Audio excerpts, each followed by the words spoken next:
हम्म। Hello मित्रों, आज हम आपको मौर्य काल में चंद्रगुप्त मौर्य के बारे में बताने जा रहे हैं।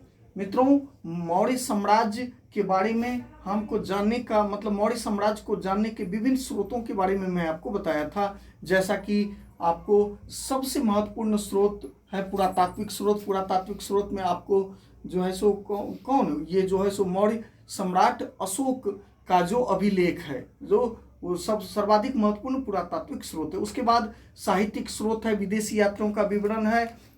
उसके बाद जैन ग्रंथ, बौद्ध ग्रंथ, और वो आपको रुद्रदामन का जूनागढ़ अभिलेख है, मुद्रा राक्षस, बहुत सारी आपको अर्थशास्त्र कौटिल्य का, उसके बाद मेगास्थनीज का जो है सो इंडिका, विभिन्न स्रोतों के बारे में हम बताए थे। आज हम आपको चंद्रगुप्त मौर्य, जिसका शासनकाल 323 से 298 ईसा पूर्व था, और जैसा कि हम पहले की भी वीडियो में बताए थे कि नंद वंश का जो अंतिम शासक था वो घनानंद था। घनानंद के द्वारा कहा जाता है कि एक बार जब घनानंद के दरबार में आपको चंद्रगुप्त मौर्य का जो प्रधानमंत्री है आपको विष्णुगुप्त या कौटिल्य, जिसे हम चाणक्य भी कहते हैं, चाणक्य जब गए थे तो उनका अपमान किया गया था चाणक्य का। तो वहीं पर चाणक्य ने संकल्प लिया कि हम जब तक इस नंद वंश का समूल नाश नहीं करेंगे तब तक हम चैन से नहीं बैठेंगे। और इसी क्रम में आपको चाणक्य ने जब संकल्प लिया तो उसको उसकी पूर्ति के लिए चाणक्य ने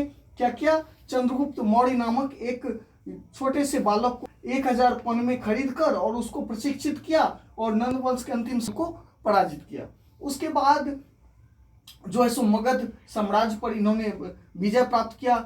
जस्टिन के अनुसार, जस्टिन जो एक लेखक हैं, उनके अनुसार चंद्रगुप्त मौर्य ने 6 लाख सेना की सहायता से पूरे भारत को रौंद डाला और संपूर्ण भारत पर उन्होंने अधिकार कर लिया। उत्तर पश्चिम क्षेत्र को जो सिकंदर के आपको उत्तराधिकारियों के अधीन था उसको भारत में जो है सो अपने साम्राज्य में मिलाया, उत्तराधिकारियों से मुक्त किया। उसके बाद सेल्यूकस निकेटस, जो सेल्यूकस आपको यूनानी शासक था 305 ईसा पूर्व में, उसने सेल्यूकस को पराजित किया। उसकी पुत्री हेलेना के साथ वैवाहिक संबंध स्थापित किया। दहेज में आपको चंद्रगुप्त मौर्य को एरिया, अराकोसिया, जेड्रोसिया आपको का क्षेत्र जो है सो पेरीपेमिसडाई, एरिया, अराकोसिया, जेड्रोसिया, पेरीपेमिसडाई का जो क्षेत्र दिया गया। और बदले में चंद्रगुप्त मौर्य ने सेल्यूकस निकेटस को 500 हाथी उपहार में दिया। इनका जो सीमा क्षेत्र था मित्रों, वो उत्तर पश्चिम में ईरान, दक्षिण में कर्नाटक, उसके बाद आपको पूर्व में मगध और पश्चिम में सोपारा, महाराष्ट्र, सौराष्ट्र तक था। और दक्षिण विजय का जो आपको स्रोत है दक्षिण विजय का, वो है तमिल ग्रंथ अहनानूर और मूर्नानूर तथा अशोक के दूसरे व 7वें स्तंभ लेख से चोलों, पांडे और केरल के विजय की जानकारी मिलती है। बंगाल विजय की जानकारी महास्थान अभिलेख से मिलता है मित्रों। और इन्हीं के दरबार में मेगास्थनीज आया था चंद्रगुप्त मौर्य के दरबार में, जिसने इंडिका नामक पुस्तक लिखा था और भारतीय समाज को 7 भागों में विभाजित करने का काम किया था। जीवन के अंतिम समय में मित्रों चंद्रगुप्त मौर्य ने आपको जैन जो है सो गुरु भद्रबाहु से दीक्षा लेकर कर्नाटक के श्रवण बेलगोला के चंद्रगिरी नामक पहाड़ी पर गए और संलेखन के माध्यम से उन्होंने अपने शरीर का त्याग किया। मित्रों, जैसे श्रवण बेलगोला में गोमतेश्वर का जो प्रतिमा है वो काफी फेमस है जैन धर्म से संबंधित।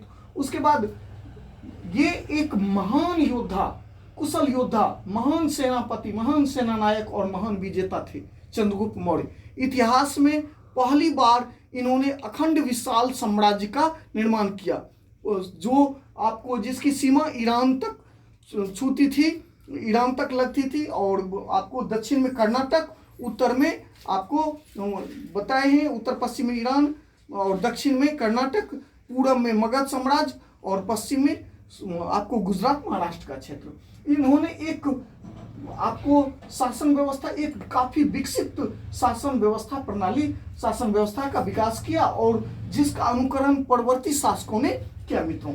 और सत्ता का सर्वाधिक विकेंद्रीकरण, सत्ता जो है जो अत्यधिक विकेंद्रीकृत था। सत्ता के केंद्र में शासक होता था जिन्हें संपूर्ण अधिकार प्राप्त था, कार्यपालिका, विधायिका और न्यायपालिका संबंधित संपूर्ण अधिकार आपको प्राप्त था। उन्होंने एक विकसित अधिकारी तंत्र का विकास किया, उचित न्याय व्यवस्था का विकास किया, नगर शासन, आपको कृषि, शिल्प, संचार, व्यापार वाणिज्य की वृद्धि के लिए अनेक कारगर उपाय किए।